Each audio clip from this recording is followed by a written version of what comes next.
അപ്പോൾ നമ്മൾ അടയാളപ്പെടുത്തിയ 2 ലൈനും നമ്മൾ സ്റ്റിച്ച് ചെയ്തെടുത്തിട്ടുണ്ട്. അപ്പോൾ 1 ഇഞ്ച് ക്യാപ്പ് നമുക്ക് അവിടെ വരും. ആ 1 ഇഞ്ച് ക്യാപ്പിലാണ് നമ്മൾ ത്രെഡ് ഇടാനുള്ളത്.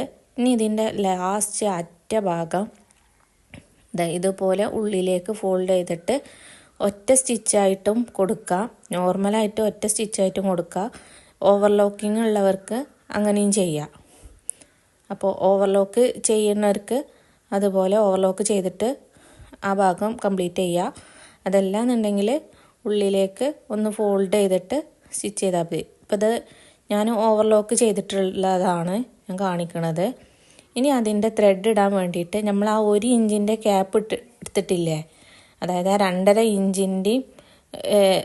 ഇഞ്ചിൻ്റെ അടിയിൽ 1 ഇഞ്ച് ക്യാപ്പ് ഇട്ടിട്ട് നമ്മൾ ത്രെഡ് ഇടാൻ വേണ്ടിയിട്ട് ഉള്ള ആ ഭാഗം ഒരു ചെറിയ ഹോളായിട്ട് നമ്മൾക്ക് ബട്ടൺ ഹോളാണെങ്കിൽ അങ്ങനെ ആദ്യം ചെയ്തെടുക്കുക. അതല്ലാന്നുണ്ടെങ്കിൽ ബട്ടൺ ഹോളിൻ്റെ മെഷീൻ ഇല്ലാത്തവരാണെന്നുണ്ടെങ്കിൽ ജസ്റ്റ് ഒരു ചെറിയ ഹോൾ ഇട്ട് കൊടുത്തതിന് ശേഷം നമുക്കൊരു ഈ ത്രെഡ് ഇടാൻ വേണ്ടിയിട്ടുള്ള ഒരു ഹോൾ ഇട്ടതിന് ശേഷം ഇതുപോലെ അതിലൂടെ ത്രെഡ് ഇട്ട് കൊടുക്കുക. ചെറിയൊരു ഹോള് ആ 1 ഇഞ്ചിൻ്റെ ക്യാപ്പിലാണ് ആ ഒരു ഹോള് വരേണ്ടത്. എന്നിട്ട് ഇതുപോലെ അതിൽ ചുറ്റുഭാഗത്തേക്കും ഒരു ത്രെഡ് നമ്മൾ ഇട്ട് കൊടുക്കുകയാണ് ചെയ്യുന്നത്.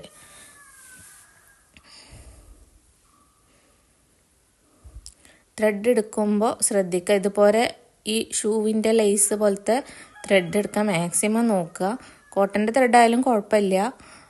ഇതാകുമ്പോൾ നമുക്ക് കെട്ടാനും വലിക്കാനൊക്കെ റിമൂവ് ആക്കണ മോഡലായതുകൊണ്ട് നമുക്ക് ഇതാവും ബെറ്റർ. ഈ ഒരു ത്രെഡാണ് ഏറ്റവും ബെറ്റർ. ഇതതിൻ്റെ റൗണ്ട് ഷേപ്പ് മൊത്തത്തിൽ ഈ ഒരു ത്രെഡ് നമുക്ക് ഇട്ട് കൊടുക്കുക.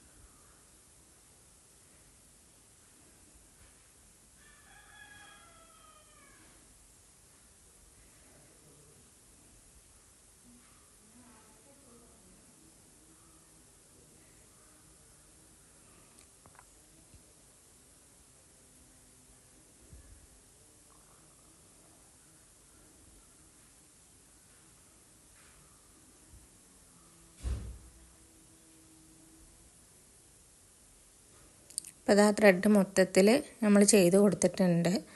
അപ്പോൾ നമ്മളെ ബെഡ് റെഡി ആയിട്ടുണ്ട്. നമ്മളെ റൗണ്ട് ബെഡ് നമ്മൾ സ്റ്റിച്ച് ചെയ്ത് എടുത്തിട്ടുണ്ട്.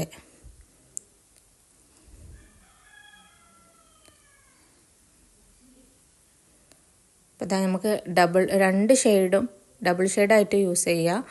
അപ്പോൾ 2 സൈഡും നമുക്ക് യൂസ് ചെയ്യുകയും ചെയ്യാം.